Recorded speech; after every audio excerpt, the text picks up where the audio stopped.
Seja bem-vindo ao Profissional Cast, um podcast dedicado a falar sobre carreira, liderança e ambiente corporativo, onde eu trago profissionais de extremo sucesso, C-levels, executivos de grandes empresas, para que eles possam compartilhar experiências, conhecimentos e estratégias para que você possa aplicar na tua carreira de um jeito extraordinário e acelerar todo o teu crescimento profissional. Eu sou Rodrigo Barbosa e hoje eu trouxe uma pessoa que a gente até estava no off aqui discutindo muito, que eu posso te garantir que ela está à frente do tempo, a visão que ela tem, do negócio que ela tem e onde ela está hoje, na minha visão, é uma das empresas de maior crescimento nos últimos anos, a nível geral. E quando a gente fala de mundo digital, sem sombra de dúvidas, está lá na frente em relação a muita coisa. Na minha visão, o melhor marketing que existe hoje quando a gente olha para plataformas digitais. Então, Júlio, seja muito bem-vindo ao Profissional Cast. Muito obrigado pelo convite. Cara, um prazer, uma honra estar aqui com você e vai ser muito massa. Vamos trocar uma ideia aí sobre vários assuntos interessantes, né, para o teu público. E, cara, de novo, obrigado pelo convite. Sensacional. Eu fiquei curioso na tua trajetória profissional, sendo sincero. O tema de hoje ele vai ser um tema muito específico sobre performance. Como a gente ter performance a nível corporativo ou a nível de negócio com a visão de um profissional sênior. Eu acredito que isso norteou a tua carreira. E a gente estava até brincando, disse, poxa, Júlio, tu foi professor, tu foi palestrante, teve evento, enfim. Conta um pouco da tua trajetória para os profissionais entenderem. Cara, de maneira geral, a minha trajetória ela começa nascendo aqui na região metropolitana de São Paulo e indo para o interior ali por volta de 10 anos. E quando eu comecei a ficar adolescente, né, aquele ímpeto de revolução, eu, cara, queria crescer em São Paulo. Sempre gostei de cidade grande, não gostava muito do interior, né? E aí o que acontece é que, pô, rolou a rebeldia ali da adolescência e eu gostava muito de música, né? Eu comecei a trabalhar, meu primeiro emprego ali foi em 96, quando eu pedi um computador pro meu pai e ele me deu um emprego numa loja de computador e falou, bom, você vai trabalhar e aí você compra o seu computador, né? E aí eu, cara, comecei a trabalhar com tecnologia. E depois, né, dessa fase ali de trabalhar com tecnologia, veio o gosto pela música e aí eu comecei a estudar muita música, né? Na época eu trabalhava ali, eu lembro que eu ganhava R$10 por semana, cara. Era um salário assim, ó, gigante. Trabalhando com tecnologia. Tecnologia. Eu montava o computador, instalava o Windows lá e era isso. E aí, cara, eu pegava o meu dinheiro e comprava CD, né? Então era assim que funcionava o negócio. Sempre estava trabalhando e comprando CD. Depois veio a vontade de ter uma banda, de montar, né, uma banda ali no interior e a gente juntou os amigos da mesma sala de aula. Cada um decidiu o que ia tocar no meio de uma aula de português e a gente montou uma banda de hardcore, né? Eu gostava de rock mais pesado e tal. E aí eu fui aprender a tocar guitarra. Por que eu tô falando tudo isso? Quando eu monto a banda, acontecem duas coisas muito interessantes, né? O primeiro é que cara, eu me apaixonei por aquilo e eu queria viver de música, né? E aí eu comecei a criar todo um ambiente onde eu realmente pudesse viver esse sonho. E a outra maneira que eu encontrei de ficar descolado, assim, diferenciado no meio da galera era gravar CD para a turma. Então o pessoal ia na minha casa lá nos ensaios e eles olhavam as músicas que eu tinha na minha playlist, que era o Inamp, né, na época, não sei se é desse tempo. Não peguei essa época. E aí, basicamente, eu ia gravando CD pra galera e ia ganhando minha grana ali, vendendo CD, né, e tocando minhas músicas. O que acontece aí? Eu meio que viro o manager da banda. Então, eu começo a agenciar shows, eu começo a fazer contato com um monte de gente, a gente começa a viajar pra cima e pra baixo, a gente grava CD, né, uma demo ali, um CD com 5 músicas. Então, eu começo a gerenciar a minha banda e a agenda da minha banda, né? E aí começam os contatos para gravadoras. E, pô, vamos entrar em gravadora, não sei o quê. E começam as viagens. E aí também começam os desafios, né? Dois integrantes da banda tinham 17 anos. Naquela época não tinha celular. Quando a gente pegava uma van, a gente ia viajar. A mãe não sabia se a gente ia voltar, né? E era um negócio meio doido, assim. Era meio, tipo... eu sempre digo que todos os festivais que eu fazia era... Eu levo banda para São Paulo, se deu dinheiro eu compro guitarra e se eu perco dinheiro eu vendo guitarra. Então a minha vida era meio que compra instrumento, vende instrumento e ficava nessa loucura. Em determinado momento, a banda fica ali prestes a ter um contrato, e aí a mãe de um dos integrantes não deixa porque ele tinha menos de 18 anos, né? Então a gente acaba tendo algumas discussões, a banda acaba e com isso o sonho acaba, né? Porém, eu encontro uma outra forma de tornar vivo esse sonho, que é ter um estúdio de música, né? Um estúdio de gravação. Então eu vou fazer faculdade, eu saio da faculdade de publicidade, vou para a faculdade de produção fonográfica, e aí eu faço a faculdade ali em 2 anos, mas continuo na parte de eventos. Nesse momento eu pivoto para eventos empresariais. E ali eu comecei a conhecer empresários, comecei a descobrir que o que eu gostava era marketing e não publicidade, e eu começo a ter meus primeiros mentores de negócio. Eu começo a mudar minha mentalidade, onde os caras falam assim, pô, lê esse livro, né? Napoleão Hill, Dale Carnegie. E aí eu começo a ler livros de negócios que os homens de negócios liam. E aquilo foi abrindo minha cabeça. Vai abrindo, vai abrindo, vai abrindo. Então eu venho para São Paulo, em 2006, continuo trabalhando ali com eventos empresariais, tive um bom resultado financeiro. E aí, na época, eu estava num namoro, queria casar, né? E aí o relacionamento termina. Então, eu volto para o Presidente Prudente, monto uma empresa de eventos universitários ali, começo a fazer festa, né? É aquela loucura, 23 anos, solteiro, empresa de festas universitárias, ganho muito dinheiro e no final do ano eu perco muito dinheiro. Então, 2 dias antes do Natal de 2007, eu quebrei, fiz um evento que deu um prejuízo gigantesco. Não tinha o que fazer, era Natal, era feriado. Então eu fico numa situação bastante complicada financeiramente, sem norte, sem saber o que fazer. Estraguei o fim de ano da família inteira, né? E depois, em finalzinho de janeiro de 2008, eu tive uma conversa muito séria com meu pai, né? E a gente chegou num consenso assim de o que fazer. E aí eu falei pra ele, cara, eu vou embora pra algum lugar, né? E eu acho que já conversei muito com ele sobre isso. Ele falou que foi talvez a fala mais difícil da vida dele, foi quando ele falou que eu tinha uma semana pra decidir pra onde ir e ir embora, né? Então, nesse interim, um amigo meu que estava em Curitiba, ele falou assim, cara, fiquei sabendo o que aconteceu, vem pra cá, mora comigo aqui, vamos se apoiar, né? E aí eu fui para Curitiba, cara, literalmente com uma mão na frente e outra atrás, só com uma passagem de ida, R$ 200 no bolso. E, cara, passei 15 anos, os melhores 15 anos da minha vida foram em Curitiba. Foi muito desafiador, os 2 primeiros anos ali, mas depois tudo fluiu e aconteceu, né? Em 2009 teve uma mudança muito drástica, né, na minha carreira, que foi quando eu começo a estudar inovação, e começo a estudar ferramentas de inovação que até então não tinham aqui no Brasil. Por exemplo, em 2009 eu fui um dos primeiros brasileiros a aplicar o Business Model Canvas do Alex Osterwalder. Naquela época, ele nem tinha lançado o livro ainda, era um rascunho, assim, era um esboço. Como é que você encontrou? Pela internet. Pesquisa. Cara, sempre pesquisando. Como eu tive acesso à internet muito cedo, né? Ali em idos de 99, 2000, né? Como eu te falei, lá no começo eu trabalhei com computador, então sempre tive computador, enquanto meus amigos estavam no Super Nintendo e no PlayStation ali, eu tinha computador, cara.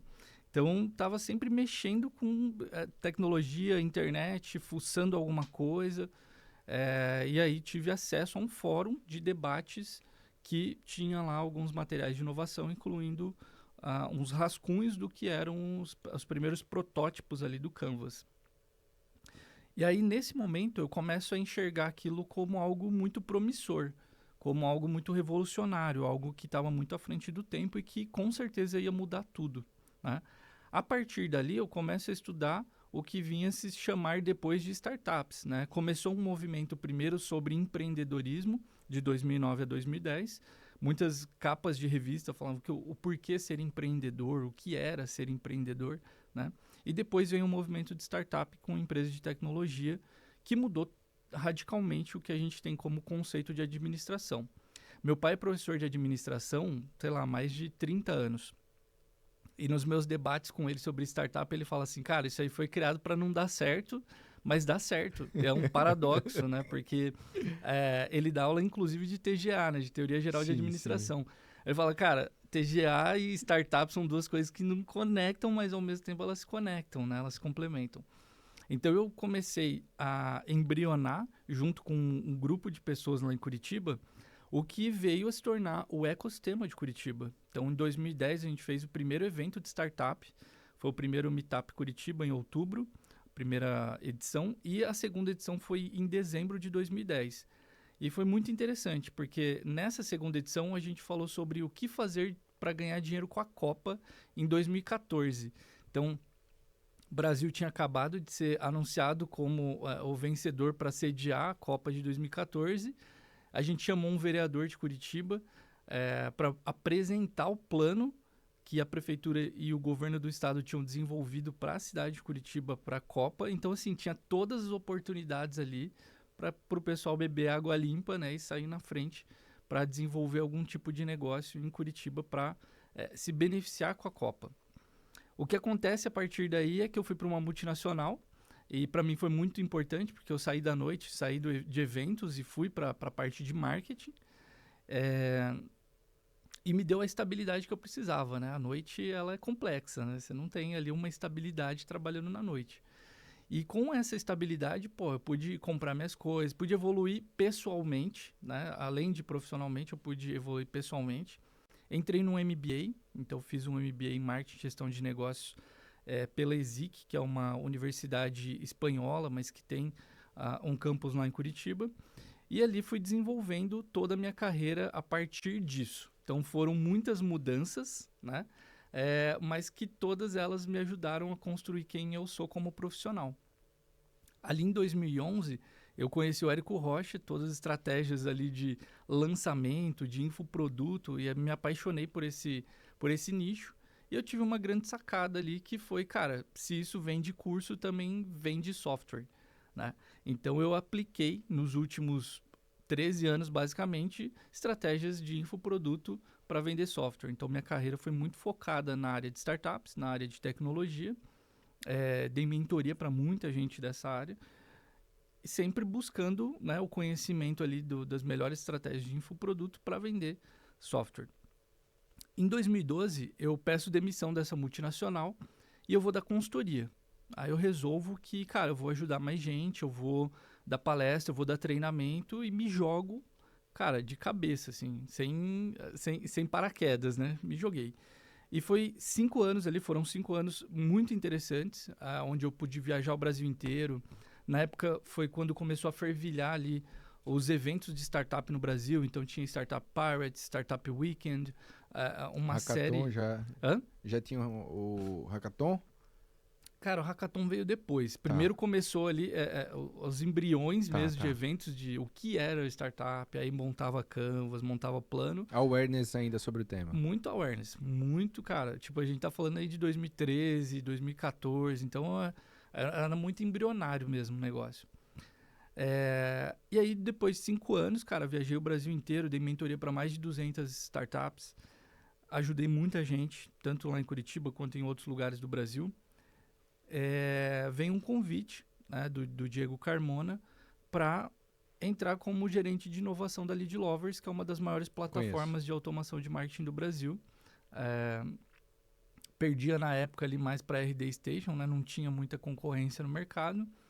E eu entro, então, como gerente de inovação, olhando, cara, tudo que dava para inovar dentro da empresa, no produto, possibilidades e oportunidades no mercado. E ali foi um salto muito grande também. Por quê? Diego estava morando nos Estados Unidos, se viu da empresa, estava olhando para outras frentes e tinha muito evento, cara. 2018 teve muito evento de marketing digital no Brasil. Foi o ano assim que eu acho que deu uma segunda onda, uma segunda alavancada no negócio. E eu, como já tinha experiência de palco, o Diego lá fora, ele falou, cara, vai nos eventos aí. Então eu comecei a estar nos principais eventos do Brasil de marketing digital pela Lead Lovers, compartilhando o que a gente estava fazendo, né? Pude tocar ali alguns projetos de Merger Acquisition, então a gente lançou algumas outras marcas no mercado, como a 99 Webinar, a Etsy, a Copymaker. Então, algumas foram aquisições, outras a gente criou o MVP e fez o go-to-marketing dessas plataformas novas, e a gente foi criando um ecossistema de produtos ali da Lead Lovers. E também pude cuidar do projeto de internacionalização, né? Então, isso foi muito legal, porque fui para o México, fui para a Colômbia, fui para os Estados Unidos, representando a marca, levando a marca para esses outros lugares e preparando o terreno para a empresa se internacionalizar. E ali, mais ou menos com uns 8 meses de casa, eles montaram a diretoria. Até então era só os 2 donos, né? Então começou a profissionalizar o negócio, montou a diretoria e me convidaram para ser o diretor de inovação da Lead Lovers, né? Então foi um trabalho ali de 2 anos, cara, sensacional, assim. Foram, sei lá, 48 viagens em 2018, por exemplo. Muito chão, muita estrada, muito esforço, muito empenho, mas a gente conseguiu rampar muito forte a Lead Lovers naquele momento, né? Tanto que acho que a culminação desse trabalho, obviamente, não é só um trabalho meu, é de toda a equipe, culmina na aquisição da Lead Lovers pela Nuvini para integrar o grupo Nuvini, né? Então, depois de 2 anos ali, eu entendi que eu tinha entregue o que eu tinha me proposto a entregar. E aí eu vou para uma fintech, que é a Celero. A Celero é uma empresa de tecnologia focada, até então, naquele momento, o produto era para gestão financeira de pequenas e médias empresas. Era quase que uma concorrência ali com a Conta Azul, né? E a gente, cara, eu já estava dando mentoria para eles, e quando eu falei para eles que eu ia sair da Lead Lovers, eles falaram assim, cara, se você falar o tamanho da sua camiseta agora, a gente pega uma ali e já te dá, né? Então foi uma negociação muito fluida, assim, pareceu um passo muito lógico, né? Quando eu entro na Celero, a Celero é uma empresa, uma startup, pô, muito profissionalizada para pouco tempo e para pouco tamanho. Sim. E os meninos, né, os donos ali, que são 3 sócios, uma visão empresarial muito legal, né? Eles vieram do mundo de consultoria também, apesar de novos, e todos eles tinham uma bagagem muito grande de finanças. Então, isso contribuiu muito para a visão do produto, para a visão do negócio e de como a gente ia escalar a empresa em si. 2020 vem a pandemia, e, cara, acho que um dos momentos mais importantes da minha carreira foi a questão do lockdown na pandemia. Porque a gente fez uma reunião sobre, e aí, o que a gente vai fazer? Quais são os cortes que a gente vai fazer? E, cara, qual é a lista? Se apertar e se a gente não conseguir resolver, o que a gente faz? E foi um dia muito marcante na minha vida, assim, porque eu falei, cara, se depender de mim, ninguém vai ser mandado embora. E eu, como diretor de growth, naquele momento, né, tinha uma grande responsabilidade de continuar trazendo receita para a empresa num momento extremamente desafiador que ninguém sabia o que ia acontecer e para onde o mundo ia a partir daquele momento. O resultado disso foi, cara, que além de ninguém ser mandado embora, a gente abriu trocentas vagas, assim, a gente contratou muita gente no período de pandemia, crescemos, assim, absurdamente.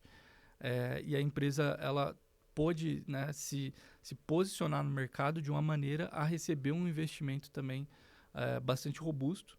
Então foi um ramp-up muito legal também de startup que eu tenho aí no currículo, né? Depois ali em 2021, cara, a Celero estava indo super bem, tinha ali seus desafios normal de qualquer startup, né? De sempre estar faltando dinheiro e faltando braço, né? Então a gente estava ali naquela pegada de continuar construindo. A minha esposa fica grávida. E aí, cara, quando a gente vai ter o Davi, acontecem algumas questões no parto ali que foram muito desafiadoras, né? Teve um momento ali de risco, na verdade, né? De vida dos dois. E aquilo mexeu muito, assim, comigo e com a gente, né? Enquanto família. A gente teve que se adaptar muito ali no começo, né? No primeiro mês, segundo mês. Minha esposa teve algumas questões também de saúde. E aí a gente conversa, né? Se alinha, eu com os meninos. Tirei férias e tudo mais. E depois a gente se alinha e eu saio da Celero. E aí nesse momento eu vou dar consultoria, que é algo que sempre está permeando ali minha carreira. Peguei algumas consultorias, mentorias e fui trabalhando de casa, cuidando do baby, cuidando da esposa, né? E uma das consultorias foi justamente uma startup que eu já tinha dado mentoria em 2019 para eles. E aí eles me chamam para uma consultoria, a gente acelera ali um projeto de go-to-marketing que eles estavam desenvolvendo. Tem um ramp-up muito grande ali, de quase 300% em 5 meses assim, de crescimento de usuários, né? E aí eles me fazem uma proposta, então, tipo, cara, vem trabalhar com a gente, fica full time aqui, vamos desenvolver o negócio. Então eu passo 2022 com eles, a gente cresceu muito ali, a gente cresceu mais 200% depois daquele crescimento que a gente já tinha, em termos de usuário. E aí a startup é comprada, né? Então ela é adquirida por uma grande holding aqui de São Paulo. Eu entendo que o meu momento ali se encerra também, né? Então, pô, entrei, fiz o negócio crescer, a empresa foi adquirida e tá tudo bem, né? Então eu encerro a minha participação ali em janeiro de 2023. E aí o ano passado inteiro foi consultoria, mentoria, até que em novembro vem uma grata surpresa, que é uma pessoa me perguntou se podia me indicar para o Marcos Marques, para o Grupo Acelerador. E aí eu falei que sim, né? Sem muitas pretensões, mas evoluiu rápido a conversa. Fui entrevistado primeiro pela Rai, que era head de marketing, depois pelo Marcos, depois pelo Vini, que é nosso diretor de receita. Vim para São Paulo, dia 11 de dezembro, e, cara, trabalhei 2 semanas ali, fiz todo um mapeamento do que precisava evoluir.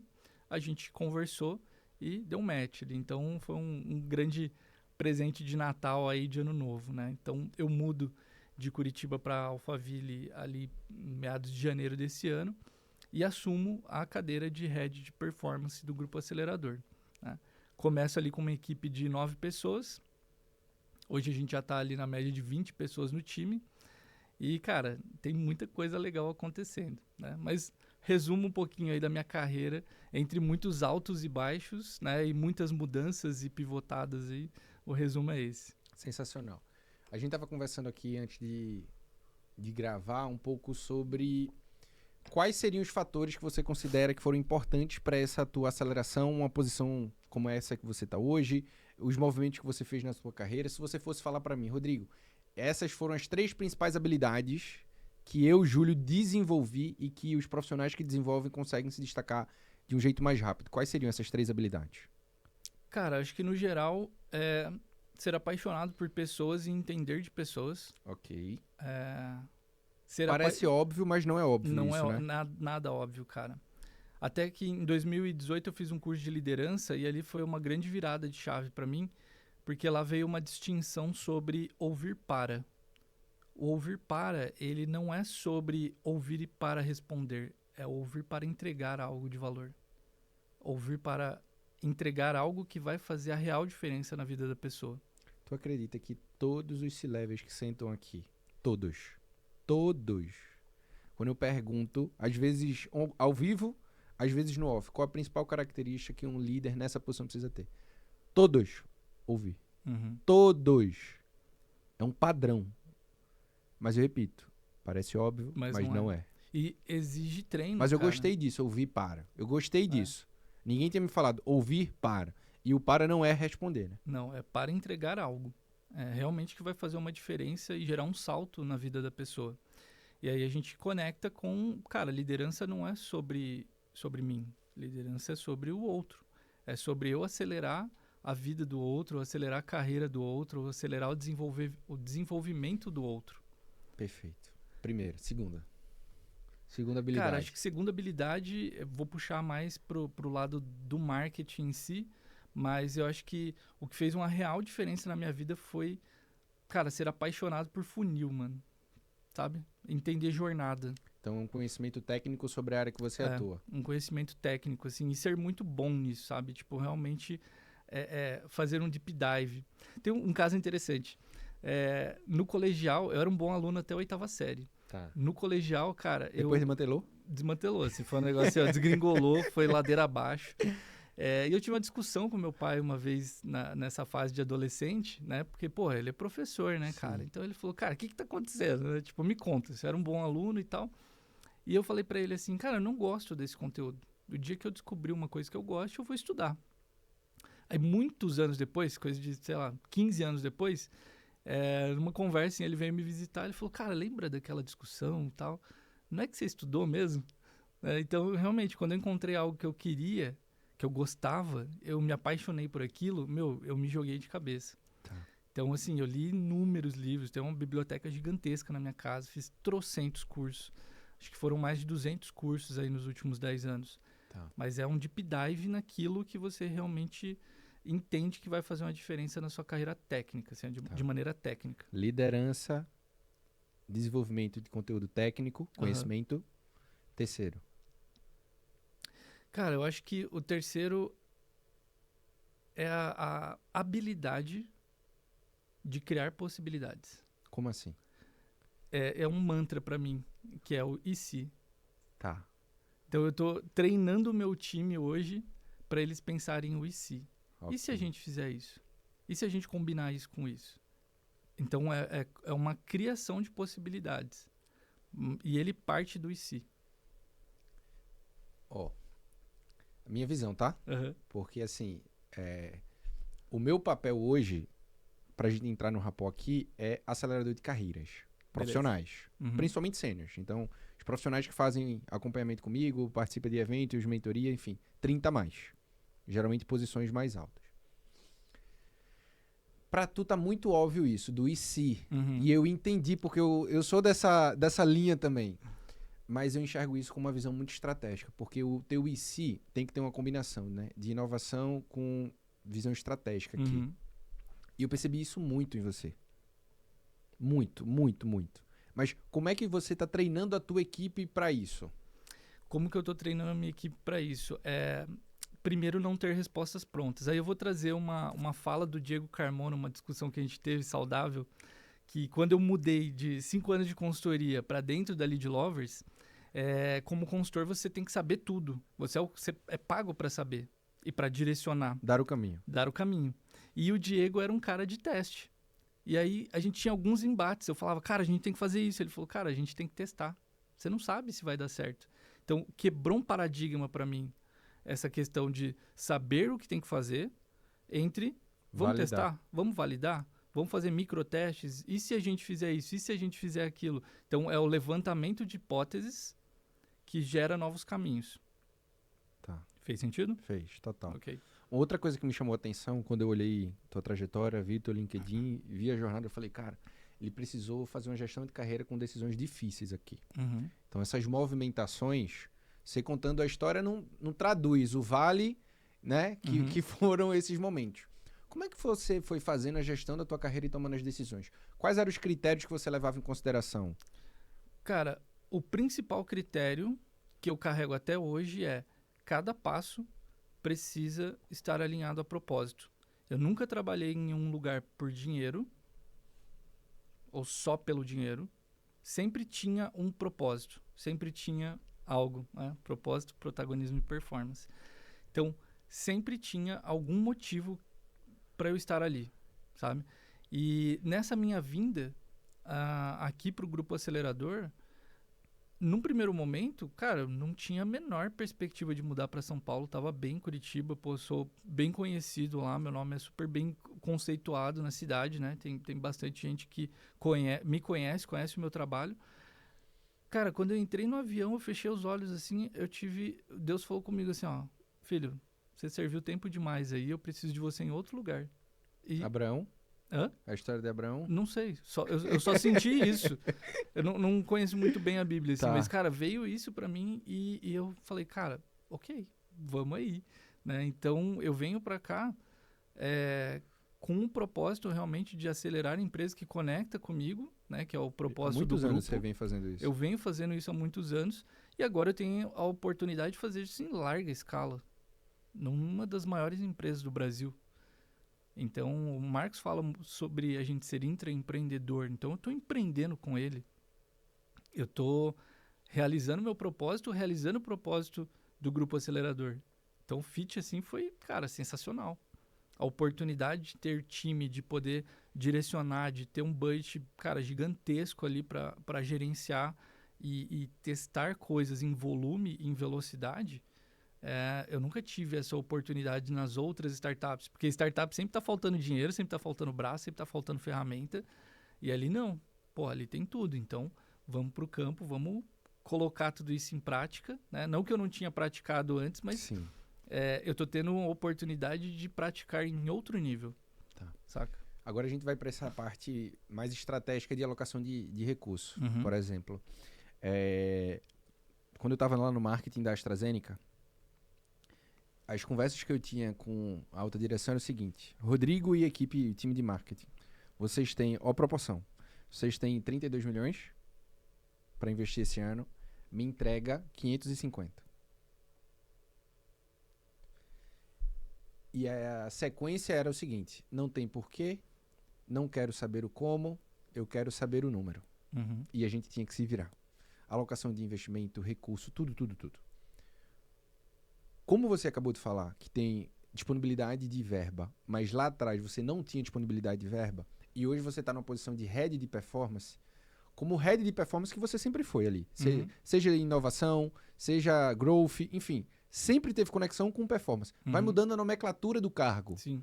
Mas o que você está fazendo hoje é performance. É a base que você faz toda essa tua trajetória. Como fazer uma gestão baseada em indicadores para ter esses crescimentos? Porque poucos gestores conseguem ter essa visão. Alguns gestores são muito pró-pessoas, alguns gestores muito pró-resultado, nem todos por essa combinação de performance alinhada ali com a equipe. Legal. Excelente pergunta. Eu acho que parte de saber quais são os seus indicadores. Isso era uma coisa que eu falava muito, nas minhas palestras, consultoria, assim, ó, você precisa saber o que você vai cobrar. Quantos é o ideal? Quantos são o ideal? Quantos indicadores? Quantos? Cara, depende. Ali hoje no grupo acelerador eu tenho muitos indicadores, mas eu tenho ali cerca de uns 10, que é o meu dia a dia, meu teu drive café da manhã. principal ali, beleza. Eu falo que eu tenho café da manhã com indicadores, né? Beleza. Eu gosto de tomar café olhando minha planilha ali, meus dashboards. A gente precisa saber o que cobrar, né? E eu vejo muito assim, ó, muitos empresários contratam uma agência de marketing. Não está dando resultado. Pô, mas o que vocês estão olhando? Quais são os indicadores? Né? Então, um empresário não sabe quais são os indicadores de marketing e aí não sabe se o negócio está indo ou não. Né? Porque o marketing, no final das contas, ele é uma parte do processo que traz um lead qualificado para o comercial fazer ali a conversão. A gente fala muito no grupo acelerador de vendas, a gente é responsável, né, corresponsável de ponta a ponta. Então, eu olho para os indicadores comercial, eu olho, cara, quantas reuniões estão sendo agendadas, quantas estão sendo realizadas, como está a taxa de fechamento, como que está ali o que a gente chama de CPV, que é o custo por venda. Vocês fazem MQL lá também? A gente faz MQL. Então, tem ali lead, MQL, SQL, conexão, reunião agendada, reunião realizada. Todo funil desenhado. Todo funil desenhado. É o inside sales bem padrão, né? Só que qual que é o lance? É o volume que a gente trabalha, o volume é grande. Não é grande não, cara. É absurdo. É absurdo, né? E o legal disso tudo é saber assim, cara, hoje eu tenho muita propriedade em relação aos indicadores que eu olho, né? E hoje eu consigo até transmitir isso para outros empresários quando eu converso, ou em mentorias, em consultorias, né? Agora eu diminuí um pouquinho ali o ritmo de consultoria e mentoria por causa do grupo acelerador mesmo, mas a gente tem muita clareza dos indicadores. Acho que gerenciar uma verba, seja pequena ou grande, ela parte de você saber quais são os principais indicadores e ter muita clareza dos seus números. Quando a gente fez o planejamento desse ano, foi uma reunião de 12 horas. E o Marcos, ele tem uma característica assim que, eu achei aquilo admirável. Ele estressou o planejamento, sabe? Tipo, estressar assim, a planilha, detalhe. Cara, no detalhe, na vírgula, bateu de novo, e fez break, bateu de novo, até falar, cara, é isso. Então, foi uma aula mesmo, assim, de planejamento estratégico com ele, né? Participar do planejamento de 2024. E aí, a gente olha para todos os números de 2023, pega o recorte dos últimos 3 meses, faz ali as médias e a gente começa a olhar etapa por etapa, planejar mês a mês, com progressão de aumento, né? Sabendo que esse ano ia ser um ano um pouco mais desafiador por N contextos que a gente tinha de mercado. Só que a gente tem agora todo o planejamento do ano, todo o norte de todas as etapas do funil, e a gente só vai comparando aquilo e ver se está dentro ou não. Então, hoje eu tenho muito claro meus indicadores, minhas métricas, né? Meus objetivos ali, minhas metas, enquanto gerente de performance. E, cara, todo dia estou olhando e acompanhando, ver se a gente está perto ou não do resultado que a gente almeja. Isso faz uma diferença gigantesca. Uma coisa é o líder ter a visão disso. Outra coisa é fazer o time ter a visão e implementação disso. Como é que você coloca isso para o time?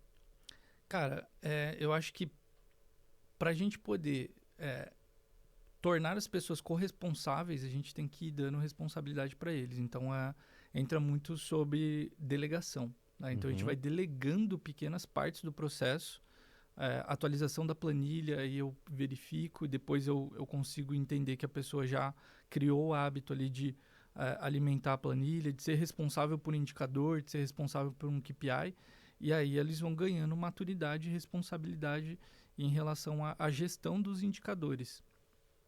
Eu entendo que conforme um colaborador que ainda está numa fase muito operacional, mas que tem uma possibilidade de ir para o tático, a melhor forma de treinar ele, dar responsabilidade é ir dando indicador por indicador, até ele ter um conjunto de indicadores que ele é o responsável. E isso treina ele num papel de liderança, que lá no Grupo Acelerador a gente chama de PAG, que é Pessoa de Apoio à Gestão. Então ele não é líder, ele não tem um cargo de liderança. Ele não tem uma pessoa abaixo dele e ele não gerencia processos. Mas ele é uma pessoa de apoio à gestão. Por quê? Porque ele está responsável por determinados indicadores que fazem a diferença na gestão de um líder. Tá? Depois a gente vai transformando essa pessoa em líder de processo e depois líder de processo e pessoas. Então é assim que ali no Grupo Acelerador o Marcos definiu a estruturação de liderança. Tá. Uma dúvida que eu tenho assim é que quando cresce muito rápido a empresa, então, por exemplo, só a proporção, você tem um colaborador, de 1 vai para 5, de 5 vai para 10, de 10 vai para 20, de 20 vai para 50. É um processo onde tem risco de cultura, Total. tem risco de performance, e como fazer esse growth, esse crescimento de maneira sustentável, de maneira equilibrada, e fazendo com que as pessoas tenham uma adaptação rápida. Tá. Tu tá acostumado com isso? Eu tô te perguntando porque tu tá acostumado com isso. É que a resposta, ela não é tão óbvia, né? Não, mas pode descer, pode aprofundar. Cara, eu acho que assim, vamos separar. Então, a parte de cultura, quando a empresa tem um crescimento muito acelerado, a chance de perda de cultura é muito grande. Então, é importante, primeiro, que a empresa tenha uma cultura bem estabelecida. Tem um manual Definição de cultura. Definição de cultura vem no dia 0. Não dá para deixar criar um manual de cultura lá na frente. Você precisa documentar isso no começo. Tá? E quando você percebe que alguém, mesmo com talento, não respeita a cultura?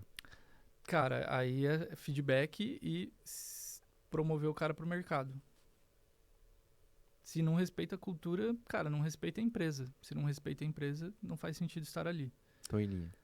Eu acho que algumas coisas a gente precisa ter muita clareza sobre se não é um sim óbvio, é um não óbvio. O que está no meio do caminho é a nossa resistência de aceitar o não óbvio. Saca? Gostei. Beleza, cultura. Próximo. A parte de performance. Nas minhas mentorias de startup, eu digo que uma empresa é cíclica. E seja startup, seja outra. Mas, basicamente, uma empresa que tem um processo de inside sales, o que vai acontecer? O primeiro ponto focal ali de problema sempre vai ser o marketing. Principalmente a parte de performance, aquisição e atração de lead. Né? Arrumou isso, vai estourar o comercial. Então, assim, se o marketing consegue trazer um volume muito grande de lead, o comercial não dá conta. Vamos aprofundar isso daí. E como arrumar essa parte? Deixa eu só concluir o raciocínio e a gente volta para isso. Bom. Então, a parte cíclica é a seguinte. Cara, o marketing não está trazendo lead. Aí o marketing vai lá e traz lead. Então, o comercial agora tem lead demais e precisa melhorar. Quando o comercial consegue evoluir, estoura CS ou produto. Né? Então, assim, o onboarding, lotou a agenda do onboarding, aí tem que resolver CS. Resolveu o CS, tem um monte de gente dentro do produto, deu problema no produto, tecnologia, enfim, e aí resolve. Aí volta para o marketing. Então, é um cíclico. Tá? É marketing, comercial, CS, tecnologia ou produto, e volta e fica rodando essa cadeia. Obviamente que tem uma coisa em paralelo, que é a parte de cultura e a parte financeira. Né? Se você não tiver uma cultura forte, não sustenta. E se você não tiver uma boa gestão financeira, não sustenta. Então, de maneira geral, uma empresa é cíclica. Seja ela uma startup, seja ela uma empresa tradicional. A questão toda é você ter essa visão de que cada vez que você arruma uma coisa, você vai ter um problema na outra. E em que momento uma empresa tem problema em todas as áreas ao mesmo tempo? Quando ela está num ponto de inflexão. geralmente quando a startup está prestes a romper e ir para um outro patamar, receber um novo aporte, cara, parece que vira o caos e dá problema em todas as áreas ao mesmo tempo, assim. Aí a galera reúne, né, todas as soluções, consegue implementar e aí busca algum valor ali, injeta dinheiro e sai arrumando todas as áreas. Mas existe um ponto de inflexão que é onde os testes da vida real acontecem, né? Agora, voltando ali para a sua outra pergunta, como que a gente arruma isso? Cara, depende do tamanho da empresa, tá? Porque hoje, olhando as estratégias que a gente tem no Grupo Acelerador, elas são diferentes de estratégias de pequenas empresas. O que eu posso dizer, olhando agora, tendo os dois prismas, porque até então não tinha esse prisma de uma empresa num porte do Grupo Acelerador no meu portfólio, né? Cara, o básico precisa ser feito. Então, até no Grupo Acelerador, como cresceu demais, algumas coisas básicas não tinham sido feitas. Então, eu venho nesse papel de gestão de fazer o básico, fazer o arroz com feijão bem feito e estruturar a empresa não para esse ano. Né? Isso foi uma das coisas que eu falei para o Marcos. Cara, o meu trabalho em 2024 é bater o resultado de 2024, mas preparar a empresa para um próximo ciclo de crescimento. Então, eu tenho que preparar uma fundação para a gente continuar construindo, né, os próximos andares do negócio. Então, eu vejo que o básico bem feito... O que é o básico bem feito? Cara, marca e conteúdo é básico e tem que ser bem feito. Segundo ponto, marketing de produto. Né? Então, o marketing do produto precisa ser muito bem feito. E aí, a parte de aquisição de lead. É melhor você ter um funil, 2 funis bem feitos, do que tentar fazer 1000 coisas ao mesmo tempo e não conseguir. Assim como eu falo também para os empresários, né, para a galera de startup. Não sai abrindo canal. Aí o cara vai lá, o TikTok tá bombando, abre um canal no TikTok, aí abre um Instagram, faz um blog, abre um canal no YouTube. Pô, você tem braço para alimentar isso? Você tem know-how para saber que cada plataforma funciona de uma maneira diferente? Não, então não abre, cara. Seu público tá no TikTok, faz sentido tá lá? Ah, mas tá bombando, é um motor de busca. Cara, eu ia falar um palavrão aqui, mas tipo, entendeu? Não importa. Seu público não está lá, não adianta. Simples assim. Então é o básico bem feito, né? Ter ali alguns bons funis que te tragam realmente um resultado de lead um pouco mais qualificado para que o comercial comece a ter tração e evoluir ali na parte de conversão, que vai ter mais dinheiro, que vai fazer com que o negócio cresça. Né? Volta no ponto lá de ser cíclico. Sim. E uma reflexão, eu falo muito isso, tanto com a minha equipe, eu falo isso com os profissionais, clareza da atividade-chave. Porque quando a gente olha a nossa semana, a gente tem muita coisa que a gente faz. Uhum. E para mim, o grande inimigo dos profissionais é o piloto automático. Total. É ser engolido pela rotina. Mas é muito fácil, Júlio. Pra caramba. Porque tem muita demanda, tem muita entrega, tem muita cobrança, piloto automático. Uhum. É igual você tá falando do ciclo das empresas, o ciclo da rotina é esse. Uhum. E você já parou para refletir hoje qual é a tua atividade-chave? Cara, minha atividade-chave hoje é trazer lead qualificado pro comercial vender muito, cara. É isso. Esse é meu core. Se eu consigo trazer lead qualificado que o comercial venda, né, converta ali, cara, big win, assim. E no volume, né, obviamente. Eu falo o seguinte, toda semana a gente tem que começar com check-in, check-out. É isso que eu direciono os profissionais. Então não tem como tu começar a semana, tocou música do Fantástico lá no domingo, antes a gente assistia mais, hoje nem tanto assim, mas música do Fantástico, depressão, começa segunda, piloto automático, sexta-feira desliga, vai curtir, volta e esse ciclo. A minha recomendação é sempre, comece a semana com check-in. Quais são as prioridades para tua semana e qual é o teu big win diário? Eu uso esse termo, inclusive. Qual é o teu big win diário? E aí os profissionais viram e falam assim, poxa, Rodrigo, eu trabalho, sei lá, várias horas por dia, eu vou ter uma grande entrega por dia. Aí eu pergunto, terminou o mês, nos últimos 30 dias, quais foram tuas grandes entregas? Não tô perguntando para você responder isso, não. Mas é o conceito que a gente tem que levar, eu imagino, para os nossos times. Sim. Não é para a Júlia responder, a minha grande entrega, não. E para eu finalizar e te passar a bola terminou a semana, cara, faz um check-out. O que é que foi positivo, o que poderia ter sido melhor, o que fazer de novo diferente na próxima? Como é que você consegue olhar para isso, e principalmente quando a gente olha growth, crescimento, demanda, performance, resultado, muito investimento. Como é que você observa o teu time nessa construção? Porque eu fico curioso, quando eu olho principalmente para o ambiente onde você está, cara, a percepção que passa para o mercado como um todo é aceleração muito forte, Uhum. muito forte. Marketing muito estratégico. Óbvio que quem está de fora não entende o processo comercial como um todo, mas consegue perceber essa visão de marketing como um todo. Uhum. Como fazer o time ter uma rotina que chega nessa alta performance? Legal. Acho que é importante, até curioso, vocês saberem que o time de marketing do Grupo Acelerador são 2 times. A gente tem o time de comunicação e tem o time de performance, né? É bom isso daí. É um único time, a gente é marketing, mas a gente tem 2 gerências e 2 diretores, cada um ali na sua frente, e a gente trabalha muito unido, a gente é muito parceiro. Então, assim, existe um trabalho muito forte de marca e conteúdo, e o gerente ali é o Rafael Garcia, e recém-entrado ali o Breno, né, que é o diretor. E, cara, todo o trabalho que é feito em comunicação, principalmente ali com a visão do Marcos, porque cara, ele atua muito forte ali, ele é um cara que se preocupa, ele entende muito de Instagram. Ele entende da audiência dele, ele entende, cara, os melhores momentos para postar, o que postar. Ele é um cara que sempre está dando um direcionamento e contribuindo com a pauta. Ele não é um cara que simplesmente tem um time de social media e larga na mão do time de social media, né? A pauta inteira. Não, cara, ele participa do negócio. Então, o time de conteúdo ali, de comunicação, eles têm um trabalho muito sério. Assim, eu acho que da vinda do Rafa para cá, deu um salto gigantesco. Agora, com a entrada do Breno, também tem bons caminhos aí de evolução. E aí, isso reflete em performance.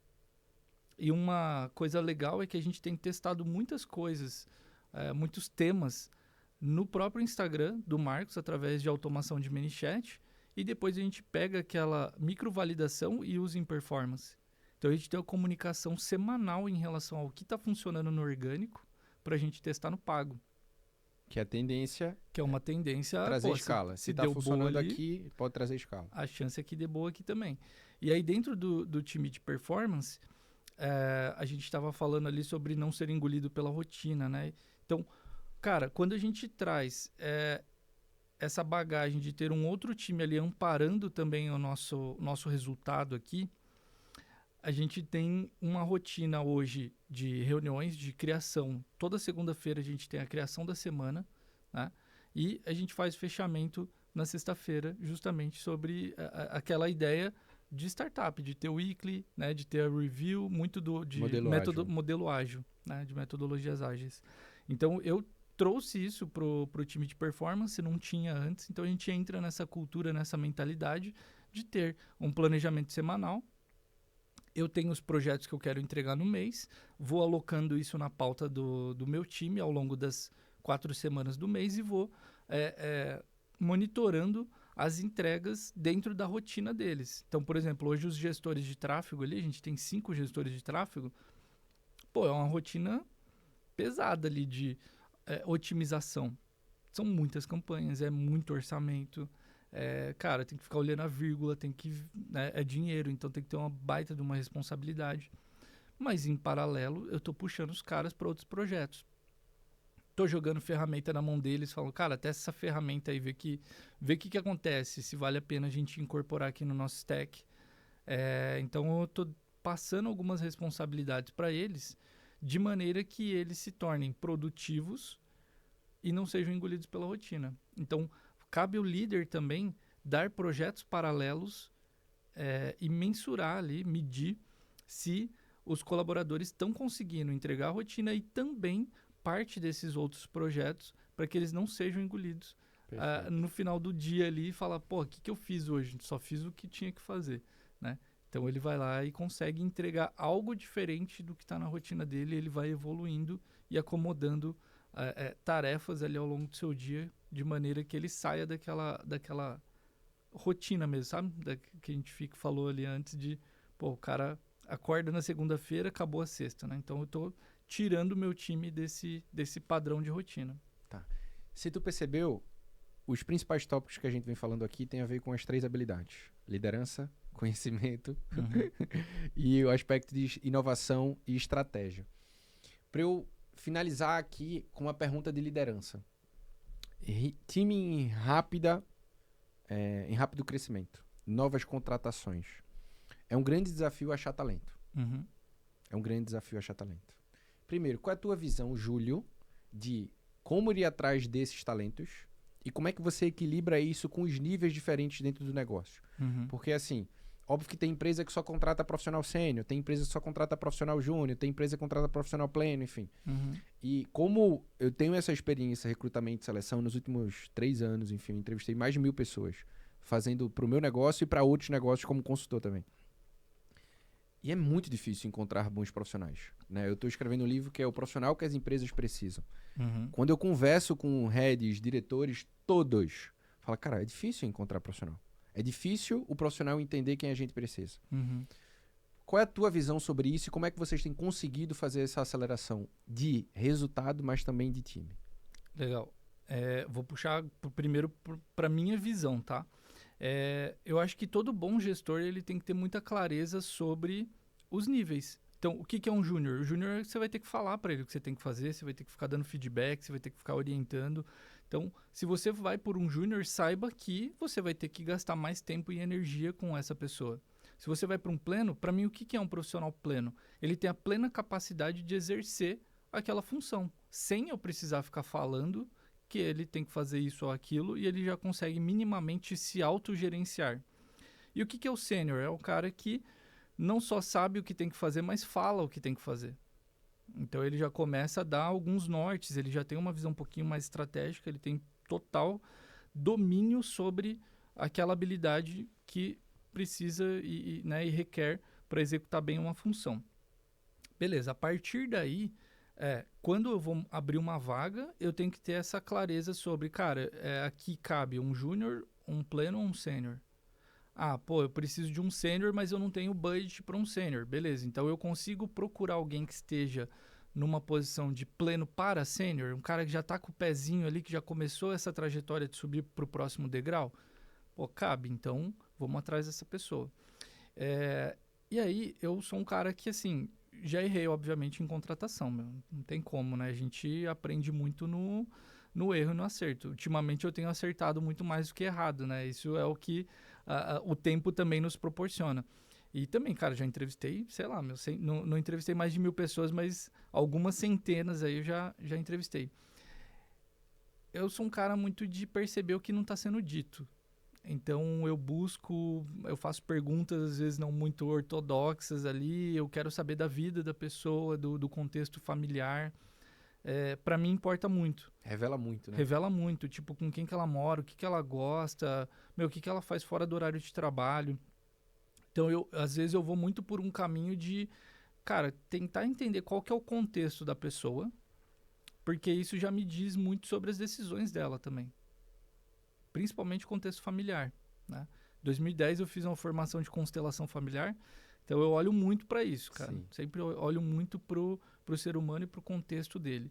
Eu acho que, assim, habilidade a gente sempre vai estar desenvolvendo, né? Então, assim, não adianta chegar e contratar uma pessoa e falar, tá pronto. Não, você vai ter que continuar desenvolvendo aquela pessoa. E como líder, eu já tenho que, na própria entrevista, saber o que esse cara é bom, o que ele não é, e o que eu posso fazer para evoluir ele naquilo que ele não é bom o suficiente, né? E dentro do contexto ali do grupo, eu acho que tem muito uma relação com a cultura. De novo, né? E volta naquele ponto de, cara, a cultura tem que ser feita no D0. Então, como a gente tem uma cultura muito bem estabelecida, cara, eu já entrevistei gente ali que era muito boa, mas na entrevista eu já vi que não tinha o fit cultural. E aí não adianta, entendeu?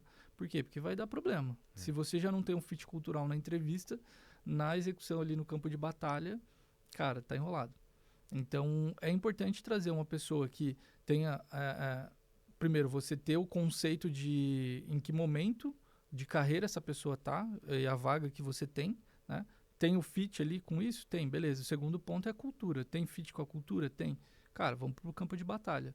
Sabendo que, cara, tá tudo bem. Em algum momento você vai falhar, vai contratar uma pessoa. E aí entra aquele ponto de demorar um pouquinho mais para contratar, mas demitir rápido.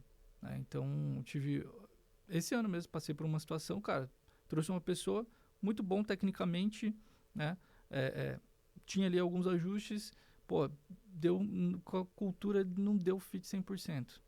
E aí, sabendo disso, é tipo, cara, vou prolongar ou vou tomar uma ação rápida e amargar, né? E ali receber... E o time percebe isso, o né? time perceber, né? Então, foi um momento muito chave ali, muito importante. Uma decisão, cara, precisava ser tomada. E aquela, se não é um sim óbvio, é um não óbvio. Né? E tá tudo bem. Eu acho que, assim, faz parte do processo. Eu já fui demitido, já demiti, já pedi demissão.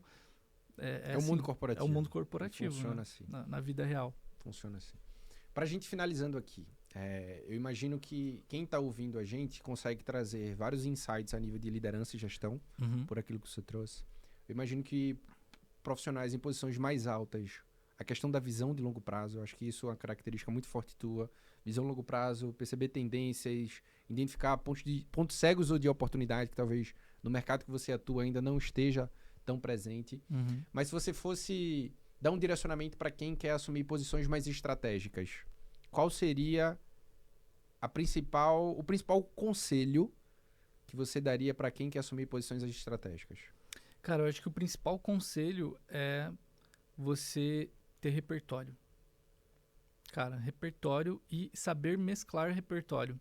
Aí vou voltar lá no comecinho, quando eu falei que eu tinha banda, tem um documentário que chama A Remix Manifesto, que é super indico. Para quem gosta de música, ele basicamente explica como que foi ali a produção de remix de música eletrônica e de hip hop na década de 70. Como que os caras pegavam pedaços de músicas e começavam a colar com outros pedaços de música e geravam uma música nova.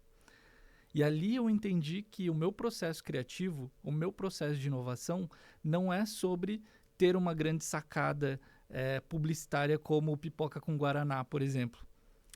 As minhas grandes sacadas sempre foi, pô, se eu pegar isso com isso e esse outro negócio que, pum, vai gerar uma outra coisa. Repertório. E aí você fazer um remix disso tudo para criar inovação.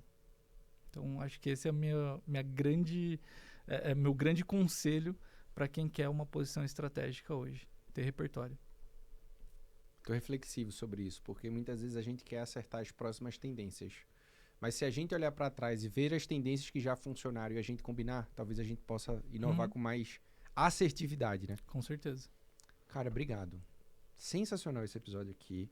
Dá para perceber, assim, a tua trilha, primeiro, de autodesenvolvimento. Eu costumo falar que o profissional que as empresas precisam são os profissionais SA. Que é isso. Olha a carreira como um próprio negócio. E tu fez isso desde aquela conversa com teu pai. Você tem 10 dias. Com R$200 indo para Curitiba. Forçado. Mas aquilo ali eu imagino que foi uma decisão difícil para ele, uma conversa difícil para você, mas que mudou a tua trajetória para chegar onde você chegou hoje. Totalmente. E você nunca falou o seguinte, ó, a culpa é disso, o contexto é disso. Não. Você sempre assumiu o papel de autorresponsabilidade e de autogestão. E isso ficou muito claro para mim, assim. Queria te parabenizar pela tua carreira, te agradecer pelo convite aqui, de você topar vir aqui no Profissional Cast. Eu imagino que, sem sombra de dúvidas, as pessoas que estão assistindo e ouvindo a gente aqui vão ser inspiradas por aquilo que você está construindo. Tá construindo, porque eu sei que tem muita coisa ainda pela frente, né? Sim. Cara, obrigado pelo convite. Foi um papo muito agradável, muito legal. Prazerzaço te conhecer. Desejo muito sucesso aqui pro Profissional Cast. E, cara, conta comigo. Contei só um pedacinho aqui da jornada. Quem sabe um dia a gente faça uma V2 aqui e continue esse papo, que foi muito legal. Muito obrigado. Sensacional. Faz sentido as pessoas te acompanharem em alguma rede social e entender mais sobre esse conteúdo? Enfim, você chega a fazer isso ou tá focado em outros pontos? Cara, eu sempre tenho altos e baixos assim nas redes sociais, mas eu tenho o meu perfil de Instagram, que é @juliolussari. Tenho no LinkedIn também, ali sou um pouquinho mais ativo no LinkedIn, então também é só me procurar ali, Júlio Lussari, que vai achar. Eu tenho alguns conteúdos bem estratégicos, assim. Não sou de postar muito conteúdo, mas eu gosto de postar algumas coisas assim mais profundas. Então, quem quiser saber um pouquinho de marketing de performance, pode me seguir. Obrigado, tá? Obrigado de verdade. Tem alguma mensagem que você queria finalizar? Alguma coisa importante? Cara, eu acho que, de maneira geral, ser apaixonado pelo processo de se desenvolver e de desenvolver as pessoas, fazer a diferença, saca? Acho que a gente está aqui só de passagem E, cara, se alguém que teve contato comigo se inspirou e viveu melhor depois desse contato, para mim, a minha missão está cumprida. Então, essa missão ela é cumprida todos os dias, né? Todas as pessoas que atravessam o meu caminho, elas têm que sair melhores do que quando elas chegaram. E eu sou esse acesso para elas, né? Esse acesso a olhar algo novo e se desenvolver. Sensacional, sensacional. E eu quero também agradecer a você que ficou até aqui ouvindo esse episódio. A minha expectativa é que você possa ter aprendido as habilidades que podem te levar a uma posição mais executiva. A gente falou sobre liderança, a gente falou sobre conhecimento de negócio, a gente falou sobre inovação e visão estratégica. E isso é um padrão. O que Júlio trouxe hoje aqui, eu observo nos profissionais que assumem altas posições em grandes organizações. Então, se você tem essa ambição, a minha recomendação é que você invista no desenvolvimento dessas habilidades. E você já sabe, se você quiser construir um plano para se desenvolver, basta clicar no link que está aqui abaixo, tem uma conversa específica com o meu time, para que a gente construa o teu plano de crescimento profissional. Esse é o meu desejo, fazer com que você atinja uma carreira com propósito, protagonismo e performance, mas acima de tudo, fazendo isso de um jeito estratégico para crescer e se destacar no mundo corporativo. Até o próximo episódio, próxima segunda-feira, às 7 horas da manhã.